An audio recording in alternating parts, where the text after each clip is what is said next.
DC, Uncle Roddus back again. Boo-hiss, he's playing a CD. Sunra. Hellocentric Worlds Volume 1 and 2. Enough of that. Right, okay. Just a small pile to show you. It is now coming up towards the end of summer. It is the second half, only just the second half of February. Actually, we've got a big cyclone due to hit us on Tuesday, coming to hit the west coast of the South Island, and we are expected to get heavy rain on this side of the hill and strong winds, maybe flooding. Hopefully the winds shouldn't be too damaging, nothing more than we normally get. Right, okay, what are we into? Should we do these in order?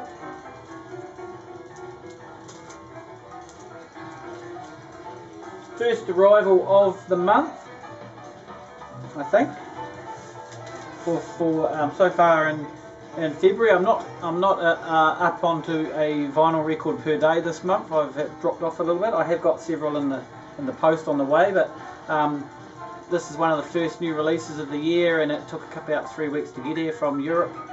Pelagic Records, Spook the Horses, People Used to Live Here. This is their second LP, kind of, what do you call that, post-rocky. This is a bit more, the first album was quite heavy with sort of some screamy vocals. This is a lot more atmospheric and the vocals are a lot more normal. I actually do like this more than the first album, and it is a step up for them, so yeah, pretty cool. So that's on high rotation at the moment. And then one I think I mentioned in my last video, which I've been waiting to get my hands on. This is also a new release for this year. This is the Salad Boys, and the album is called This Is Glue.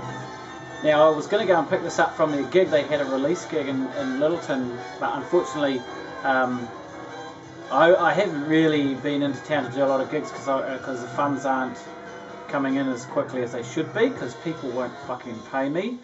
I've got a big issue with a client at the moment who decided that they got all the work done and then they just didn't have enough money to pay for it, so I'm slowly getting the money coming in, which is a real pain in the ass and is really hammering my cash flow quite a bit. But anyway, so I didn't get to the gig, and then on release week it didn't show up in the shops locally. It was available up in the North Island, but didn't show up in the local shops until about a week later anyway. But I finally picked up a copy. Yeah, and this is indie pop sort of stuff, and this is a good record. There's some great bass melodies in here.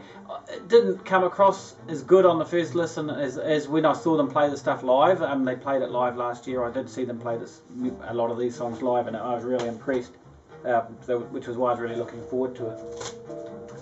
Somebody flashed this up on the Facebook, New Zealand Vinyl Lovers Facebook page. TMA1 Screech is the name of the record, and I was very curious to find out what it was, and it turned out that this is a reissue of a Christchurch underground band who put out a cassette back in late 80s, early 90s, somewhere around there anyway. This is lo-fi, pretty home recording sort of stuff, which a lot of was going on around in Christchurch at the time, I think. But yeah, really cool, and yeah, it fits in with bands like the Xmen and that. There's probably even crossovers of members with this. Turned out that, anyway, I tracked it down. The guy that posted it, he picked up a copy off one of the band members, and he said he actually does a radio show in Christchurch, alternative radio show, online sort of radio thing. Not that I've actually had a chance to listen to it. Yeah, so he was going to track one down, but he said that they dropped them off at Galaxy, so I went into Galaxy and talked to Dave at Galaxy, and he said, oh yeah, I can get my hands on one, because he knows the guys in the band anyway. So yeah, really cool to have that limited edition reissue of 150 copies apparently. And then another fella on the Vinyl Lovers page was having a bit of a Flying Nun sale, which was really cool, and had some records. I would have brought a lot more of them, A, if I had the funds, and B, if other people hadn't got in before me. But I did manage to pick up this one, Peter Jeffries' Electricity. This is the original Flying Nun copy. There is a Superior Viaduct reissue, which I was tempted to get. Now, the reissue is actually got, it's a double album, and it actually has this album and another album on it. So in some ways it could be worth picking that up.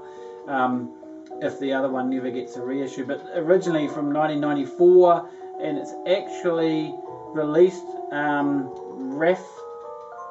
Raffmond Records, distributed by Rough Trade Records. Yeah, so it's not a Flying Nun one, but it is a New Zealand artist, and this is the guy who I showed in one of my earlier videos recently, who did the Two Birds, I think it's called, album with John O'Loney, which is a really fucking good album. This one is taking me a little bit more to get into. It's a little bit rougher around the edges. And also this fellow was selling this, and this is the Flying Nun original, and it's never been reissued. This is the Spine's Idiot Son. This was their third record, I think.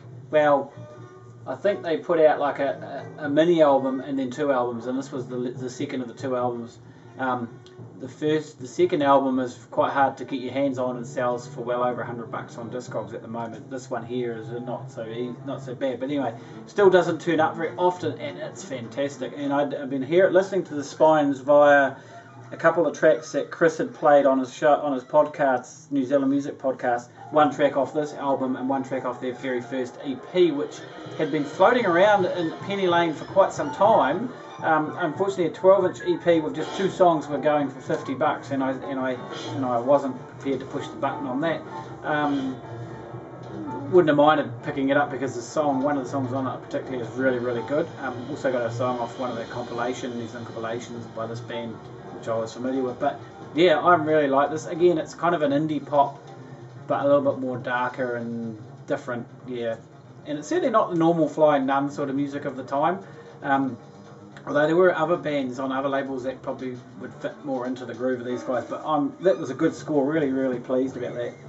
And the last couple, I went into town yesterday, and the wife let me go to the record shop. As a matter of fact, she wanted to go because she buys DVDs from them. And actually, I was fairly restrained. I didn't have a lot of money to spend, and there was a lot of stuff there there was a lot of stuff there was really cool. I could have grabbed a heap of ECMs, but not, because I like collecting ECMs. I love collecting ECMs, and I will collect as many as I can, but there weren't any that really was like, oh, I've got to grab that, until I saw this. Art Ensemble of Chicago, the third decade.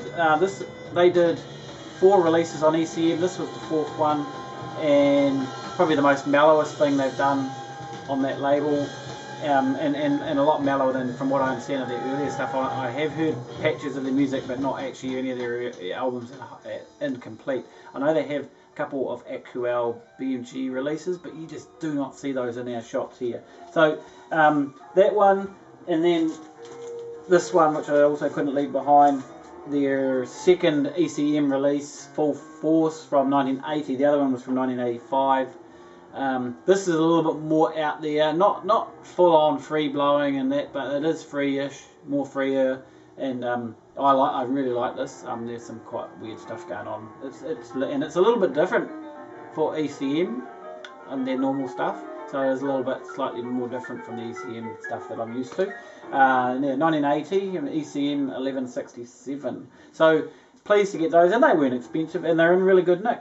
So quick video, 7 records for the month so far, and I have 2, 4, 5, 6 more in the post, so they should be turning up in the next few days, next week or so. Alright, that's me. Cheers. See you next time.